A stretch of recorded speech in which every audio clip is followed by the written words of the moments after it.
Olá, cursista! Tudo bem? Espero que você não tenha se esquecido de participar do Fórum da Semana e também espero que tenha feito a leitura do caderno didático e também os exercícios. Bom, na aula passada nós aprendemos os conceitos e a introdução aos sistemas operacionais. Aprendemos quais são os tipos de sistemas operacionais, quais são as principais funções e também, no caso, o que são os sistemas multiprogramáveis. E hoje nós vamos aprender o conceito de processos e entender que ele é a base para a multiprogramação nos sistemas operacionais, tá bom? Mas para isso, vamos fazer uma pequena revisão para que você possa relembrar e recapitular aquilo que vimos na última aula. Vamos lá! Bom, nós vimos que o sistema operacional é responsável por fornecer ao usuário uma interface conveniente, ou seja, vamos lembrar lá que nós temos os recursos de hardware e os recursos de software. O hardware só trabalha em linguagem de máquina e em linguagem binária. E para que nós não precisemos saber programar diretamente no hardware, o que acontece de forma muito complexa, foi desenvolvido então o sistema operacional para fazer essa abstração e, de certa forma, simplificar a forma de trabalhar com o computador. Assim, nós manipulamos o sistema operacional e este, por sua vez, é quem vai manipular todos os recursos de hardware. Para isso, ele nos fornece uma interface amigável e uma interface de fácil utilização.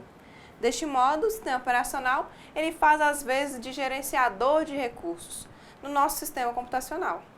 Ele é chamado de monitor, gestor de recursos e controla de forma ordenada e eficiente o acesso ao processador, à memória e aos dispositivos de entrada e saída. Nós sabemos que todos os aplicativos e até o próprio sistema operacional, eles precisam ser executados pelo processador. E para isso eles são buscados na memória secundária e levados para a memória principal para serem executados. Para isso é necessário que haja alguém para fazer essa organização. No caso, o próprio sistema operacional. Nós vimos também que sem a função do sistema operacional, um programa poderia ser executado e ocupar todo o espaço da memória.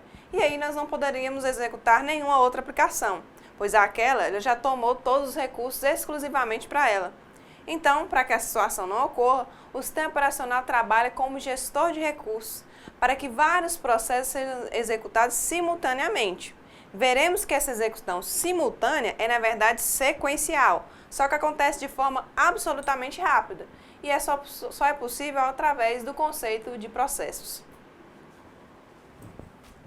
Então, justamente os sistemas multiprogramáveis que vimos, eles são capazes de executar mais de uma tarefa por vez. E para isso, o sistema operacional ele faz a divisão e a organização do processador e os demais recursos para a execução desses diversos programas. E o que proporciona um sistema multiprogramável? Justamente a redução de custos em função da possibilidade do compartilhamento dos diversos recursos. Porque um programa ele não pode ter o processamento exclusivo para ele nos sistemas operacionais multiprogramáveis, ok? Aí eu saí. Mas para que a gente possa entender o que é um sistema multiprogramável, nós precisamos começar a entender o conceito de processo. Pense um pouco, de uma forma geral, o que é um processo? Em sistemas operacionais, um processo ele pode ser entendido inicialmente como um programa em execução, mas nós vamos entender que o seu conceito é muito mais abrangente do que isso, tá? Então tá aí a nossa primeira definição para o conceito de processo, inicialmente definido como um programa em execução. Observe aqui que a sentença programa em execução já está grifada e você vai entender isso, porque ser um programa em execução. Antes de nós avançarmos para o próximo tópico, eu gostaria de frisar com vocês o que é um processo. De uma maneira geral, um processo ele pode ser a maneira como uma coisa é feita, ou o estágio da execução dessa coisa. Quando nós levantamos, por exemplo, nós realizamos uma sequência de passos, como por exemplo, nos levantar, ir ao banheiro, lavar o rosto, escovar os dentes. O processo, nós vamos dizer então, que é cada parte dessa sequência de passos. E aí, existe o processo de se levantar, existe o processo de ir ao banheiro, o processo de escovar os dentes e assim por diante. Então, poderíamos dizer aqui que o processo é um estágio de um todo. seriam nos momentos desse fato que é levantar até escovar os dentes. Nós vamos ver mais à frente que o processo ele tem tudo a ver com as instruções, que também são passo a passo, uma sequência de passos para a execução de uma tarefa nos nossos programas. Então, já que estamos falando de instruções, vamos começar então com um exemplo muito interessante, que é aqui uma receita de bolo. Mas o que tem a ver uma receita de bolo com o processo, ou com o conceito de processo? Vamos entender. Imagina que depois de se levantar, você chegou à cozinha e quer fazer um bolo de chocolate. Em uma receita de bolo de chocolate, assim como qualquer outra receita, nós temos os ingredientes e o modo de preparo, tá?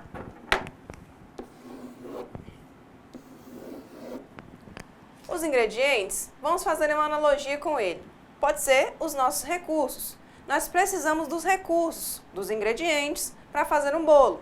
Se faltar um recurso ou ingrediente, como por exemplo o leite ou o açúcar, nós teremos um problema de preparo e no resultado final da receita, certo? Da mesma forma, nós temos o modo de preparo. E o que seria, no caso, o modo de preparo? Ele seria a sequência de instruções para a execução da tarefa, que é, no caso, fazer esse bolo de chocolate. Então, o primeiro passo ali é qual? Misturar todos os ingredientes numa tigela e depois adicionar outros e assim por diante. Então, nós temos os ingredientes, que são os recursos, e o modo de preparo, que é uma sequência de instruções.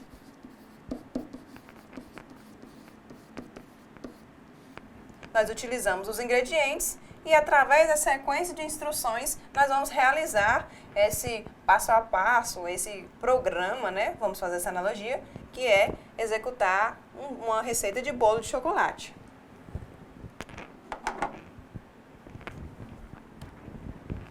Saindo, vou para a câmera 2. De qualquer forma, eu quero que você perceba o seguinte: os ingredientes são os recursos e o modo de preparo é a sequência de passos. Então, agora imagine um programa. Um programa também precisa de recursos. Precisa de memória principal para armazenar temporariamente os dados, precisa de processador para executar as instruções e sabemos que ele é executado passo a passo. Logo, temos um modo de preparo, que é a sequência, um passo a passo de instruções. Como vocês já aprenderam em um programa, um algoritmo, ele é uma sequência de instruções. Então, nós podemos tranquilamente comparar um programa com uma receita de bolo, não é? Mas e o processo? Onde é que ele entra nessa comparação? Bom, o processo ele é justamente um estágio da execução dessa receita de bolo.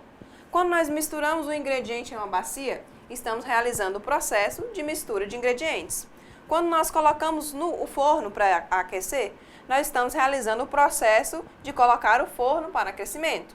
Quando nós colocamos o bolo no fogo, estamos realizando, por último, então, o processo de colocar o bolo para assar. Deu para entender, então, a relação? Então, o processo ele é uma instância do programa, ou seja, é o momento da execução. Vamos rever, então, aquele conceito que nós vimos anteriormente? Vamos ver então que o processo ele pode ser entendido inicialmente como um programa em execução. Então, quando nós falamos em programa em execução, eu quero que fique esse entendimento, tá? Ele é um estágio da execução, é um momento da execução. Então, se nós pararmos, por exemplo, a nossa receita de bolo na hora de misturar os ingredientes, nós sabemos que estávamos no processo de mistura de ingredientes. É aquele momento da execução de um todo, é aquela fase da execução do programa, ok? Então, vamos considerar que você é o processador e é você quem está executando uma tarefa que é, por exemplo, fazer o bolo e seguindo esse passo a passo. Mas aí, ao mesmo tempo que você precisa fazer um bolo, que é uma tarefa, você precisa fazer uma outra tarefa, como, por exemplo, um suco de limão. Ou precisa arrumar para o trabalho porque está atrasado, ou seja, você precisa executar mais de uma tarefa ao mesmo tempo. Então, nós vamos considerar o suco. Vamos começar a fazer os dois ao mesmo tempo. Você começou a fazer o bolo, colocando os ingredientes na tigela e começa a misturar. Em dado momento, você deixa a massa ali parada, descansando, vai até a geladeira, pega a água gelada para o suco e depois vai na fruteira e pega os limões. Em seguida, você vai voltar à massa de bolo e continuar misturando. O que acontece então, pessoal, é que quando você faz um bolo de chocolate e está executando uma outra tarefa paralelamente, que é um suco de limão, na realidade você não está fazendo as duas coisas ao mesmo tempo. Isso porque você parou a mistura do bolo para depois executar uma parte da tarefa, que é o suco de limão, que é buscar, por exemplo, os ingredientes na geladeira e na fruteira. Quando você volta para o bolo, você sabe exatamente onde parou, que era na mistura de ingredientes. E depois você continua a execução tranquilamente. Coloca para assar, enquanto o bolo está assando, você pode já continuar a execução do suco, que é espremer os limões e assim por diante, não é mesmo? De qualquer maneira, eu quero que você compreenda que o processador funciona dessa mesma forma. Ele executa algumas instruções de um programa, interrompe essa execução e aí passa a executar um outro, enquanto o primeiro fica esperando. Mas para que isso ocorra bem e para que ele saiba voltar ao ponto certo da execução do primeiro programa, ele precisa saber onde parou. E é para isso que existe o processo, para que ele saiba exatamente em qual instrução ele parou, além de outras informações, como o nome do programa, onde ele estava sendo executado, quais os recursos que ele estava utilizando naquele momento, ok?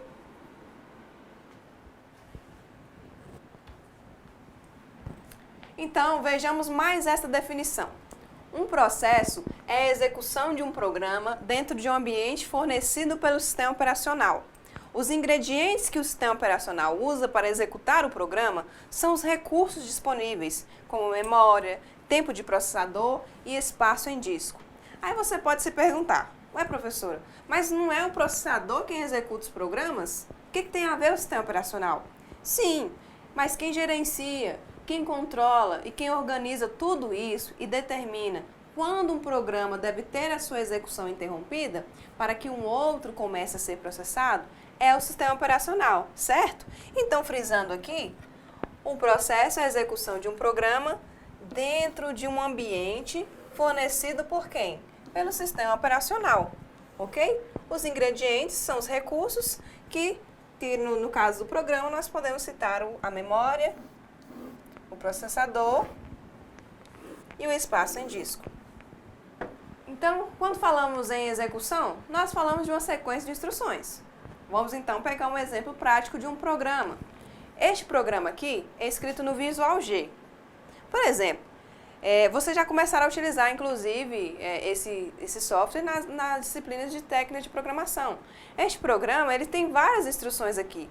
No caso dele, a tarefa é calcular a área de um retângulo. Então, ele precisa de ter variáveis, precisa armazenar a base, precisa armazenar a altura, para depois calcular o resultado e também armazenar esse resultado em uma outra variável, certo? Então, esse programa aqui, ele tem uma sequência de passos que foi determinada no momento da sua escrita, no momento da elaboração desse programa. Então, imagine que você começa a executar esse programa e chega um momento em que pede ao usuário para digitar o primeiro dado, que é, por exemplo, a base do retângulo. Aí, o programa vai ler a base do retângulo. Mas aí, neste momento, o sistema operacional determina que o processador deve executar outro programa. E esse aqui deve ficar aguardando, tá? Então, quando o processador voltar a executar esse programa, ele precisa saber em que ponto parou. Porque imagina se ele já fosse direto para a execução do cálculo e o resultado sem antes pedir outra informação necessária, que é a altura do retângulo. Então, nós não teríamos como calcular a base vezes a altura se está faltando informação. Nós teríamos, então, um erro de execução. Então, pessoal, eu creio que nós já estamos familiarizados com o que é e para que serve o processo. Então, vamos avançar. Então, nós temos aquele programa, certo? E este programa, para ser executado pelo sistema operacional, ele precisa ser convertido para uma linguagem que o hardware entende. Então, vamos lembrar lá que nós aprendemos que é uma linguagem de zeros e uns, uma linguagem de máquina, que é difícil para nós, seres humanos, entendermos, ok? Então, neste meio tempo aqui, o sistema operacional, ele utiliza alguns softwares que precisa fazer uma tradução daquele programa que foi escrito lá no Visual G até ele estar em linguagem de máquina, ou seja, para que o hardware, o processador possa entendê-lo. A linguagem de máquina ela é uma linguagem de baixo nível, é uma linguagem difícil para nós entendermos. Então, por isso, nós escrevemos nas linguagens de programação, como, por exemplo, o Portugal, ou C, ou PHP, e diversas linguagens de programação, para que nós possamos entender melhor aquilo que nós estamos escrevendo. Então, nesse processo de executar um programa, nós escrevemos ele aqui em uma linguagem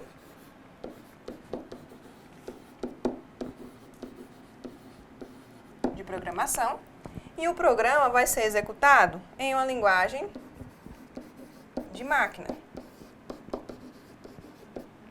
Linguagem de máquina.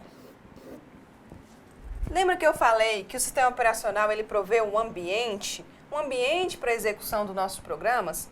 E de qualquer forma, o sistema operacional ele faz uma ponte entre os softwares aplicativos e o hardware, então é aqui que ele entra. Para que este programa chegue aqui a esse ponto, que é o ponto de execução em linguagem de máquina, ou seja, para que ele seja entendido pelo hardware, ele precisou passar por um processo que foi coordenado por quem? Pelo sistema operacional. Ele precisou, então, ser traduzido da linguagem de alto nível, linguagem de programação, para a linguagem de máquina. Todo esse ambiente é fornecido pelo sistema operacional. Então, vamos entender qual o papel de cada um desses pequenos softwares aqui, que fazem um trabalho em conjunto, na verdade, com o sistema operacional para a tradução dos programas que nós escrevemos. O editor de texto é onde o programa deve ser digitado, onde o programa é escrito. Depois de escrito, ele deve ser salvo no disco rígido, ok? Depois disso, o programa precisa ser compilado. Ele precisa ser transformado em um arquivo executável para o sistema operacional. No caso aqui, o compilador e o editor de texto utilizados foram o Visual G. Então aqui nós digitamos o texto e aí, nesse mesmo editor de texto, nós mandamos compilar, mandamos executar o programa.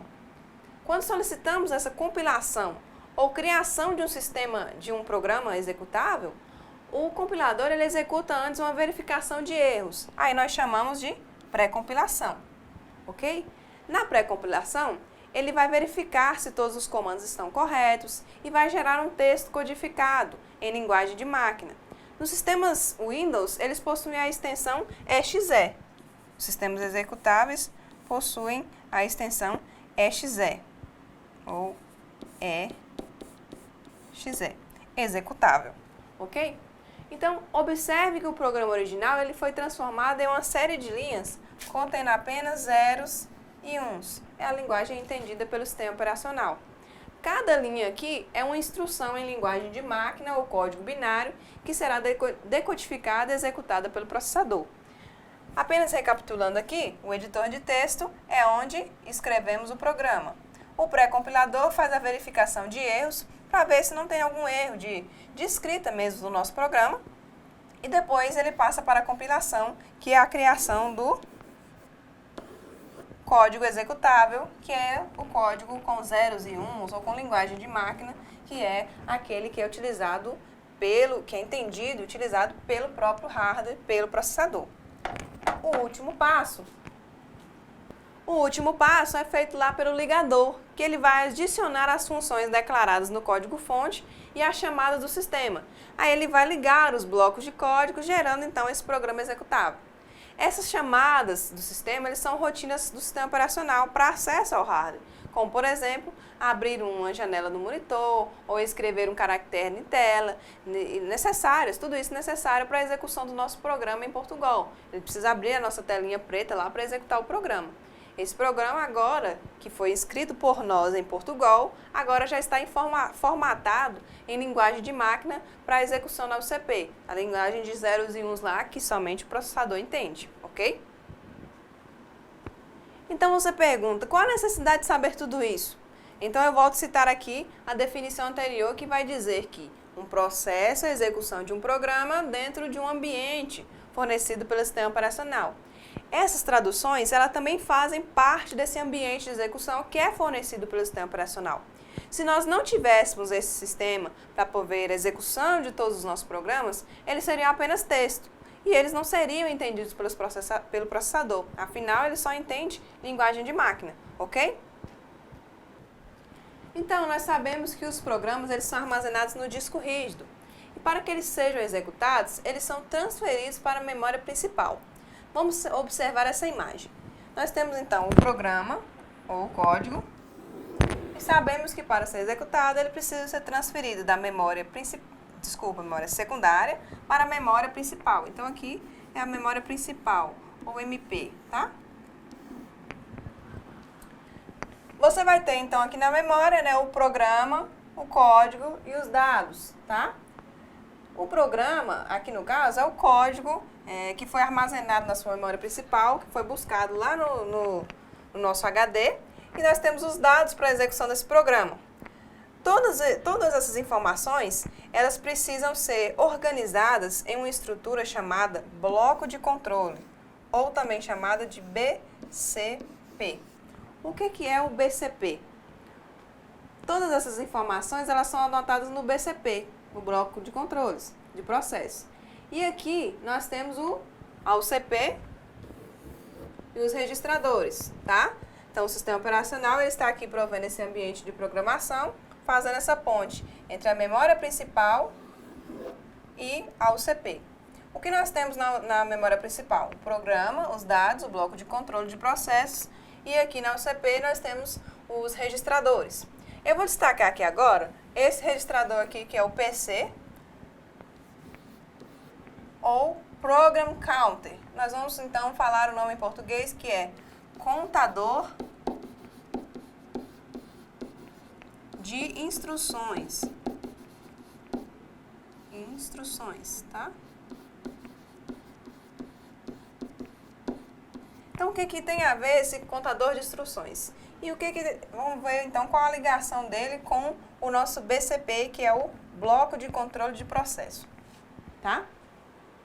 É exatamente agora que entra o conceito de processo, nessa imagem. Nessa imagem, nós estamos vendo, então, o cenário onde pode ser vistas as relações entre o sistema operacional e a memória e a UCP nesse momento de execução do processo. O BCP, pessoal, ele vai armazenar as informações no momento da execução do processo, no momento em que ele está sendo executado. No nosso BCP, que nós vamos ver ele com mais detalhes, nós vamos ter também os conteúdos desse registrador de instrução, ou melhor, o contador de instruções. O contador de instruções, ele armazena o endereço da próxima instrução que deve ser executada naquele programa. Então, o que isso significa? Quando você fizer uma pausa na execução do seu processo para executar um outro, o conteúdo do nosso PC, do nosso contador de instrução, vai ser armazenado no bloco de controle de processos para que, quando você voltar à execução daquele processo, o sistema operacional consulte lá no BCP e veja qual é a próxima instrução que deve ser executada, ok? Isso é justamente o conceito de processo na realidade. Nós temos a impressão de que o processador está executando vários programas simultaneamente, quando, na verdade, ele executa os processos em sequência, de maneira ordenada e controlada pelo sistema operacional. Um processo, pessoal, ele é, portanto, uma entidade dinâmica, e ela só existe enquanto está em execução. É algo em atividade que pode processar e produzir dados. Um processo ele também pode ser definido como um ambiente onde um programa é executado. Este ambiente, além das informações sobre a execução, possui também a quantidade de recursos de sistema que cada programa pode utilizar, como espaço de memória, o tempo de processador e a área em disco. Nós vamos ver também, pessoal, que o processo ele é executado por três partes. O processo ele é formado por três partes. É conhecida como contexto de hardware, contexto de software e espaço de endereçamentos. Essas três partes do processo, juntas, mantêm todas as informações para a execução do programa.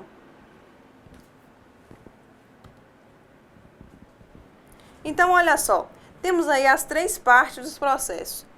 O contexto de hardware, o contexto de software e o espaço de endereçamento. Não precisa se preocupar em decorar todas essas informações, tá?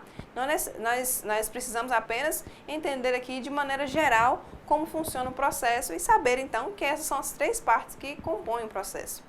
Então, temos aqui o contexto de software, certo? E o que temos no contexto de software?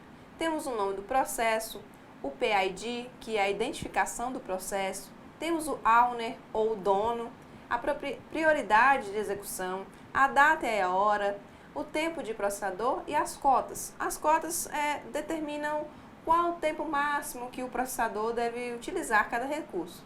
E temos também os privilégios, que isso vai dizer quais são os direitos que um processo tem de modificar ele mesmo em outros programas. Então, os privilégios determinam se um processo, por exemplo, tem o direito de tirar o tempo de CPU de um outro processo. De uma maneira geral, o contexto de hardware de um processo são especificados limites e características dos recursos que podem ser alocados pelo processo, como, por exemplo, o número máximo de arquivos, a prioridade de execução. Já o contexto de hardware, ele vai conter o quê? O conteúdo dos registradores gerais da UCP, além dos registradores específicos, como o Program Counter, que eu falei anteriormente, né? Que é o contador de instruções. O contexto de hardware ele é mais relacionado ao CP, justamente porque é a parte de hardware do nosso programa. Então, quando o processo está em execução, pessoal, seu contexto de hardware está armazenado nos registradores do processador. No momento em que o processo perde a utilização da CPU, ou seja, tem a sua execução pausada, aí o sistema operacional salva as informações do contexto de hardware do processo, ok? Então, quando nós fazemos uma pausa na execução do nosso programa, o contexto de hardware ele é salvo lá no BCP. E o que temos lá no contexto de hardware? Principalmente, vamos nos atentar para o registrador PC, que é o contador de instruções. Então, o conteúdo do contador de instruções vai ficar lá armazenado no BCP, assim como todas essas informações aqui são armazenadas no BCP. Então, quando nós voltarmos à execução desse programa, o sistema operacional vai consultar lá no BCP qual será a próxima instrução, que está lá no nosso PC, no Program Counter ou contador de instruções, qual é a próxima próxima instrução a ser executada e quais são as informações relativas do processo, ok? O espaço de endereçamento, por sua vez, ela é a área de memória pertencente ao processo onde as instruções e dados do programa são armazenados para execução. Cada processo possui seu próprio espaço de endereçamento e esse espaço ele deve ser devidamente protegido de acesso pelos demais processos. É importante ressaltarmos aí a importância da estrutura chamada BCP, o bloco de controle de processo, porque é nele que são armazenados todos os dados necessários para o controle e a execução do processo. O sistema operacional mantém no BCP todas as informações relacionadas ao contexto de hardware, ao contexto de software e ao espaço de endereçamento de cada processo. Os BCPs de todos os processos ativos, eles ficam ali na memória principal, em uma área exclusiva do sistema operacional, ok?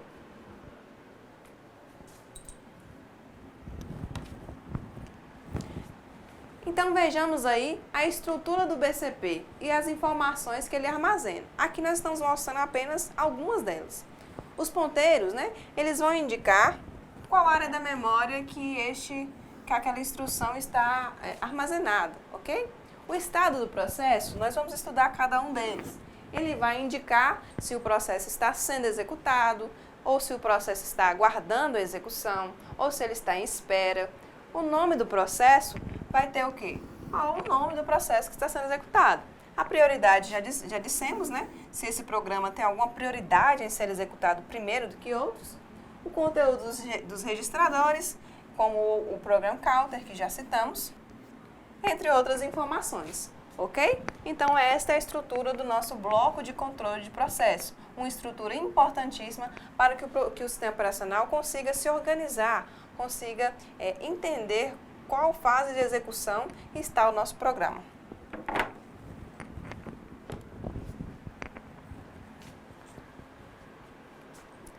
Agora que já entendemos o conceito de processo, já conhecemos as informações relativas ao processo que dão a base para um sistema multiprogramável, então precisamos entender como o sistema operacional realiza o gerenciamento de processo, ou seja, como que ele coordena a execução de vários processos ao mesmo tempo, né, de forma justa e segura.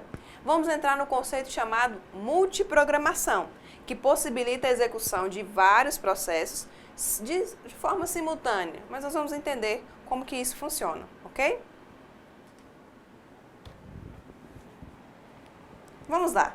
Gerenciando o processo. Um processador precisa executar vários processos ao mesmo tempo. Mas como ele fará isso? Então, é aí que entra a responsabilidade do sistema operacional. Organizar de modo que o processador possa realizar a execução simultânea de diversos processos. Temos aqui essa situação. Temos 3 processos. O processo A, o processo B e o processo C. De um lado, nós temos aqui o tempo de uso da UCP, do processador. E do outro lado, nós temos o uso da memória principal. Observe aqui que o tempo de execução do processador está intercalado entre as cores verde e vermelho, tá? Quando o processo está em espera, ele está representado aqui pela cor vermelha. Ou seja, está aguardando o tempo da execução de outro processo, para que então ele possa entrar em execução. Então vamos lá. Gerenciando o processo. Um processador precisa executar vários processos ao mesmo tempo, certo? Mas como ele vai fazer isso? Observando então que é aí que entra a responsabilidade do sistema operacional. Ele precisa organizar o processador de modo que possa conseguir realizar essa execução simultânea de diversos processos. Temos então aqui o processo A, o processo B e o processo C. Aqui temos o tempo de uso do processador e aqui o uso da memória principal. Observe então que o tempo de execução do processador está intercalado aqui em 2 cores. A cor verde está representada pelo tempo que o processo está em execução. A cor vermelha é o tempo que ele está, por exemplo, em espera. Então, quando ele inicia esse processamento aqui, o processo A está sendo executado e o processo B está em espera, assim como o processo C. Aqui o processo B e aqui o processo C. Aqui neste momento, quando o sistema operacional interrompe a execução do processo A, o que ele vai fazer? Ele vai pegar todas as informações referentes a esse momento de execução do processo A e vai salvar no bloco de controle do processo do nosso processo A, ok? E aí o que vai acontecer? Ele vai agora começar a executar o processo B, tá? Então o processo B agora passa a estar em execução. Neste momento, o sistema operacional vai carregar todas as informações do BCP, do processo B, para o processador, enquanto as informações do processo A já foi guardada lá no no BCP do processo A. Então, quando ele terminar a execução de tudo aqui do processo B e C e tal, e ele precisar voltar lá no processo A, que é nesse momento aqui, em que ele voltar a executar o processo A, o que ele vai fazer? Aqui está em execução, né? E o que ele vai fazer? Ele vai, então, buscar lá no BCP, olha BCP, onde é que foi que eu parei a execução do processo A? E aí ele vai saber exatamente, mesmo que o processo A tenha passado todo esse momento aqui em espera, tá? Esse que ele passou em espera, ele vai saber em que momento exato que o sistema, que o processo A foi interrompido. O sistema operacional, ele divide os recursos disponíveis da máquina física em 3 máquinas virtuais para poder fazer a execução desse processo, uma para cada processo. Essa é a técnica chamada de multiprogramação. Então, aqui ele vai alternando a execução do processo A, do processo B e do processo C, de forma que todos sejam executados, um de cada vez, mas de forma tão rápida que parece ser simultânea. E como ele vai voltar ao processamento do processo A e vai saber onde ele parou, ninguém vai nem perceber que houve aquele momento de espera, até porque esse momento de espera é muito rápido. Então, essa figura, pessoal, ela mostra a situação ideal, a situação perfeita. No caso da memória aqui, a área de trabalho da memória, ela tem o tamanho exato para cada processo. Então, cada processo aqui tem o espaço necessário para a sua execução. E ele cabe exatamente na área de trabalho da memória, em cada segmento ali alocado. Mas, na prática, isso não acontece, Porque os processos eles ocupam um tamanho variável na memória. E também, à medida que o número de processos aumenta, fica meio que impossível acomodar todos na memória. É por isso também que o sistema operacional ele tem uma grande responsabilidade, uma outra grande responsabilidade, que é gerenciar a memória. Como alocar o recurso de memória de forma eficiente para que todos os processos tenham esse espaço de endereçamento, mas que não ocupe o do outro. E outra, como que nós vamos armazenar processos aqui que talvez sejam menores? Imagine que nós aqui temos um processo D que seja menor. Então, esse espaço da memória é um pouco mais dinâmico. Então, o sistema operacional tem esse problema aqui para poder alocar espaço em memória. Nós vamos aprender mais sobre isso, ok? O mesmo problema, pessoal, acontece no caso do processador. Porque o processador ele executa uma quantidade variada de tarefas. Alguns processos, eles executam muitos cálculos e raramente eles vão acessar periféricos, por exemplo. Esses processos que ocupam mais tempo da UCP, por essa necessidade de usar mais cálculos, de utilizar mais a unidade lógica aritmética, elas passam bastante tempo na UCP e pouco acessam dispositivos de entrada e saída. Em contrapartida, os processos que muito acessam dispositivo de entrada e saída, como por exemplo um programa de download, que utiliza muito a placa de rede, mas utiliza pouco o processador, esses processos passam grande parte do tempo aguardando, passam grande parte em espera, e eles ocupam pouco tempo do processador. Mas por enquanto nós não vamos preocupar com isso, nós vamos reforçar primeiro o conceito de multiprogramação, ok? Vamos entender mais um pouco. Então, imagine aí um campeonato de xadrez em que um campeão aí foi desafiado a jogar 523 partidas de xadrez simultâneas. Como ele é um só, como é que ele vai fazer para cumprir esse desafio? Em partidas simultâneas, o que acontece? O campeão ele pode jogar com outros desafiantes e esses desafiantes eles ficam dispostos em um circuito fechado. Aí o que ele faz? Ele dedica um pouquinho de tempo para cada competidor. E esse competidor ele só pode fazer um lance quando o campeão está sentado à sua frente. Aí o campeão desafiado ele faz a sua jogada, analisa a sua jogada, zera o relógio e passa a jogar com o próximo desafiante. E assim ele vai repetindo o procedimento até que todos os jogos de todos os desafiantes sejam finalizados. Ou seja, as partidas, de certa forma, não são simultâneas. Elas são executadas sequencialmente, um pouquinho de cada uma, até que todas sejam finalizadas, ok? Agora você pergunta, qual a relação entre a multiprogramação e o desafio de xadrez? Tem tudo a ver. Imagine que esse campeão desafiado é a sua CPU, a sua UCP, o processador, e que cada participante ali, ele é um programa. À medida que os participantes eles são acomodados em seus lugares, eles se tornam processos. Inicialmente, todos estão em estado de espera, aguardando ali que o campeão sente à sua frente para que a jogada possa ser executada. A passagem do mestre ou do campeão, por cada tabuleiro, corresponde a atribuir a um processo, ou àquele jogador, o estado de execução. E o tempo em que o participante faz o lance e o mestre faz a sua também, o campeão faz a sua, isso corresponde à fatia de tempo em que o controle da UCP está sobre aquele processo, ok? E os processos que estão aguardando aquela execução, eles estão em estado de espera. Ficou claro agora? Então vamos continuar.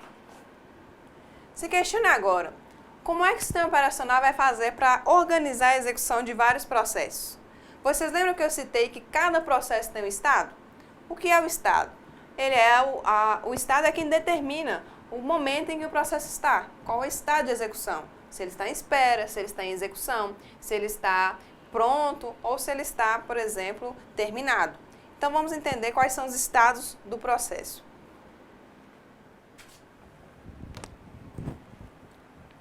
Então o processo ele pode ter um desses 5 estados. Ele pode ser novo, pronto, em execução, em espera ou terminado. A limitação de uma única UCP permite somente um processo no estado de execução. E os outros? Os outros aguardam em filas. Tá aí várias filas que vocês estão vendo aí na imagem. Quando o processo que está em execução termina, ele esgota sua cota de tempo do processador. Ou então, quando ele precisa fazer um acesso a um periférico, então o sistema operacional ele suspende a sua execução e passa o comando do processador para o primeiro da fila. Então, nós temos várias filas de execução, de processo para que o sistema operacional os organize. Então, nós temos as filas de pronto, a fila de espera, a fila de execução e vamos entender mais isso, ok? Então, imagine que um processo está pronto e então ele passa a ser executado. Neste momento, ele é transferido da fila de processos prontos para a fila de processos em execução. Quando sua execução é interrompida, ele passa a ocupar a fila de espera, porque talvez ele está aguardando algum recurso lá de periférico, algum recurso de entrada e saída. Então, ele passa a ocupar a fila de espera e muda seu estado do execução para o estado de espera. Essa operação de alteração do estado do processo, ela é chamada de mudança de contexto. As transições de estado, elas dependem no estado em que o processo se encontra. Nós vamos conhecer detalhes das mudanças de contexto e como elas acontecem entre esses estados, entre o estado de execução, entre o estado de espera e por aí vai, ok? Então, quando executamos os processos, quais são as possibilidades de mudança entre os estados? Então, ele pode ser novo e mudar para a fila de prontos, que é quando o processo foi criado e é enviado para a fila de execução. Da fila de prontos, ele pode mudar para o estado de execução. E quando que é isso? Que é quando ele passa a ser executado pelo processador. Ele ganha o tempo de processador para ele, tá? Nessa fila de pronto para execução, eu chamo a atenção aqui para o caso do algoritmo de escalonamento, que é a política que o sistema operacional utiliza para determinar de qual fila ele vai chamar algum processo, tá? Ele é muito importante para nós entendermos como que o sistema operacional faz esse gerenciamento. É ele quem determina qual a regra que o sistema operacional vai seguir de uma fila para outra. Na próxima aula, nós vamos entender melhor sobre o escalonamento de UCP. Como é que são esses algoritmos de escalonamento, ok? Então, continuando aqui, o processo também pode mudar da execução para a espera. E quando isso ocorre? Isso acontece quando o sistema operacional suspende sua execução por algum motivo, ou ele executa uma operação de entrada e saída, ou seja, ele pode estar aguardando alguma requisição de entrada e saída, algum recurso lá na entrada e saída. A mudança de estado de espera para o estado de pronto, ela vai ocorrer quando? Ocorre quando a sua requisição já foi atendida, e então o processo ele sai do estado de espera e vai para o estado de pronto. O processo em espera, ele vai retornar a execução na verdade, o processo em espera, ele vai retornar a execução sempre para o estado de pronto, obrigatoriamente. Depois que ele recebeu os dados que ele precisou lá do dispositivo de entrada e saída, ele passa a ocupar a fila de prontos. Então, nós temos aqui a figura que ilustra essas mudanças de estado, entre espera e pronto, né? Entre execução e pronto, entre execução e terminado. Nós vamos lembrar que a mudança de contexto, né, a mudança de contexto, que também reflete a mudança de estado, ela vai alterar o conteúdo dos registradores da UCP. Vamos ver mais um pouco sobre essa mudança de contexto, tá? Observe então agora esta outra imagem aqui. Nós temos o processo A, que ele está sendo neste momento executado pela UCP. Por algum motivo, a execução do processo A precisa ser parada, precisa ser interrompida. E o que acontece? Antes de começar a execução do processo B, o sistema operacional ele vai salvar o conteúdo dos registradores da UCP, que estava sendo utilizado pelo processo A, e vai salvá-los no contexto de hardware do processo A, lá no BCP do processo A. Lembra do processo, do bloco de controle do processo? Pois é. Só depois disso é que o sistema operacional vai carregar o contexto de hardware do outro processo, que é o processo B. E, por sua vez, depois ele vai executar o processo B. Então, nós temos aqui, ele está salvando os registradores do processo A no BCP do processo A, BCP do processo A, e aqui ele vai buscar o conteúdo dos registradores do processo B, carregá-los aqui para que ele possa executar o processo B. Então, o processo B ele passa a estar em execução, ele muda o contexto da espera para execução, passa a ocupar o sistema operacional e quando a sua execução precisar ser interrompida, o sistema operacional vai fazer a mesma coisa, salvar o conteúdo dos registradores do processo B e depois carregar o conteúdo dos registradores do próximo processo, que no caso é o processo A. Agora, o processo A é quem passa a ser executado, é quem passa a estar em estado de execução. A operação de mudança de contexto ela ocorrerá sempre dessa maneira. Carrega os registradores da UCP com o contexto de hardware do processo, depois salva novamente o contexto de hardware no BCP e carrega os registradores da UCP com o contexto de hardware do próximo processo. Então, reforçando e simplificando tudo isso, a UCP processa um pouquinho de um processo, depois um pouquinho de outro e depois um pouquinho de outro, de forma sequencial, mas de maneira tão rápida que nos dá a impressão de ser simultânea, de estarem sendo processados ao mesmo tempo. Entendido? Vamos conhecer agora quais são os tipos de processos que temos. Eles podem ser classificados pelo tipo de tarefa ou pela forma de comunicação. Os processos classificados pelo tipo de tarefa podem ser associados quanto ao tempo de utilização da UCP e quanto ao acesso a periféricos. Isso porque as tarefas realizadas por eles consomem recursos do sistema operacional, mas cada um de uma maneira diferente. Vamos ver isso.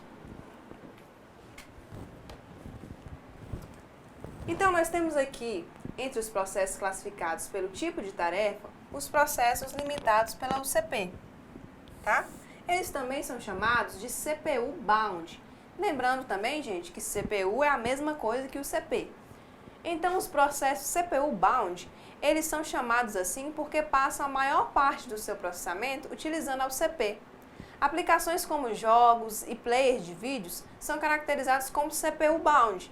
Isso porque eles necessitam de muito recurso de processamento. Para mostrar as imagens gráficas se movendo na tela, são milhares de cálculos que são executados pela unidade lógica aritmética.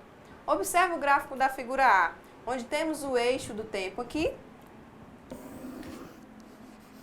E aí, ele vai ilustrar a utilização de cada recurso, ou a UCP ou a entrada e saída. Um processo CPU bound, ele passa muito tempo aqui na UCP. E pouco tempo é gasto com entrada e saída. Ou seja, esse processo ele não teve muita necessidade de acessar periféricos, como o disco rígido ou qualquer outro.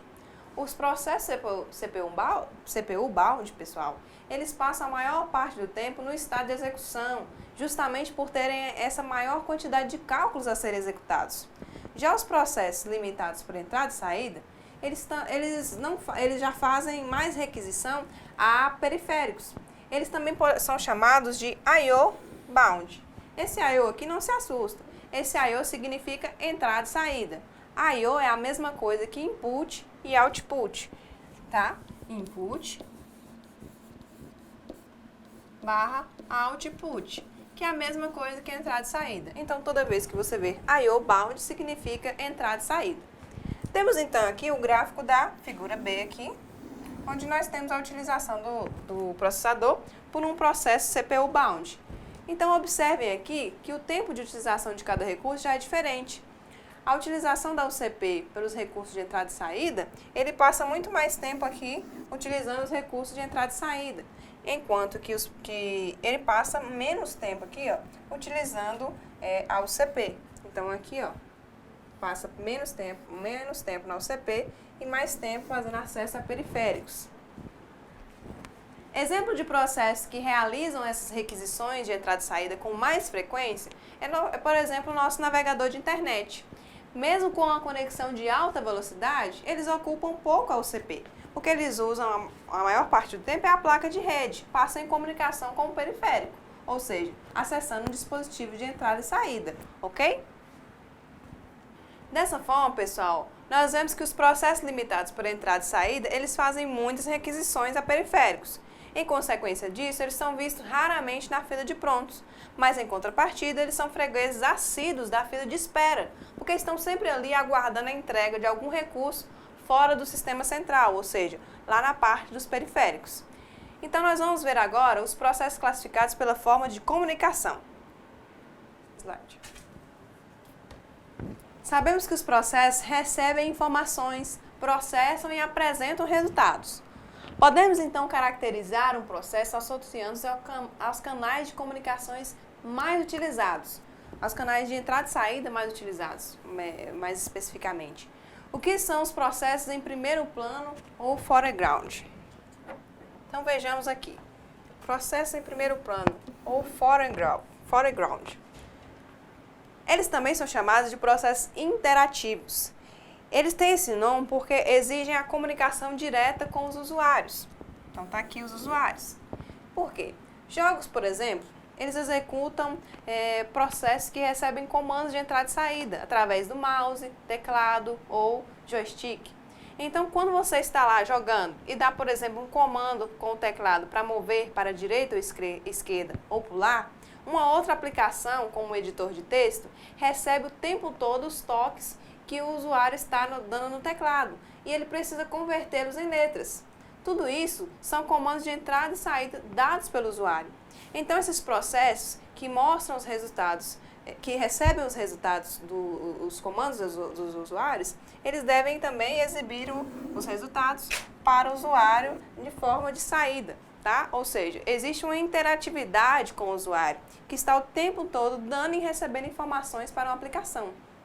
Mas aí, diferentemente dos processos interativos, os processos em segundo plano, eles ficam ali no background. Background também é chamado de plano de fundo, tá?